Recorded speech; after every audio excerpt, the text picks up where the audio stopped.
यवतमाळ जिल्ह्यातून एक धक्कादायक बातमी समोर येत आहे। यवतमाळ वाशिम मतदारसंघाचे खासदार संजय देशमुख यांच्या वाहनाला भीषण अपघात झाला आहे। वसमत परिसरातील दिग्रस रस्त्यावर साखरा गावाजवळ त्यांच्या इनोव्हा क्रिस्टा गाडीला भरधाव टिप्परने जोरदार धडक दिली। या धडकेत गाडीचा मागील भाग पूर्णपणे चेपला गेला असून वाहनाचे मोठे नुकसान झाले आहे। मात्र सुदैवाने खासदार संजय देशमुख हे थोडक्यात बचावले। अपघातानंतर त्यांना तातडीने दिग्रस येथील मात्रे हॉस्पिटलमध्ये दाखल करण्यात आले आहेत। डॉक्टरांनी प्राथमिक उपचारानंतर त्यांची प्रकृती स्थिर असल्याचे सांगितले आहे। या दरम्यान अपघाताची माहिती मिळताच समर्थकांनी घटनास्थळी धाव घेतली। पोलिसांनी तत्काळ घटनास्थळी धाव घेत टिप्पर चालकाला ताब्यात घेतले असून अपघाताचे नेमके कारण शोधण्यासाठी सखोल तपास सुरू करण्यात आला आहे। खासदार संजय देशमुख यांनी स्वतः प्रकृती स्थिर असल्याचे सांगत कार्यकर्त्यांनी चिंता करू नये असे आवाहन केले आहे। नमस्कार।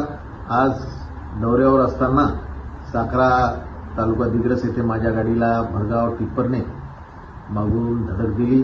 सुदैवाने व आपल्या आशीर्वादाने या अपघातात माझ्यासोबत असलेले 5 आमचे सर्व कार्यकर्ते त्यांना सुद्धा काही जास्त दुखापत झाली नाही। मला सुद्धा थोडा मानेला झटका बसला, परंतु परमेश्वराच्या कृपेने तुमच्या सर्वांच्या आशीर्वादाने कोणत्याही प्रकारची इजा मला झालेली नाही। उद्यापासून जनतेचे प्रश्न सोडवण्यासाठी आपल्या सेवेत मी हजर राहणार आहे। धन्यवाद। जय महाराष्ट्र। नमस्कार।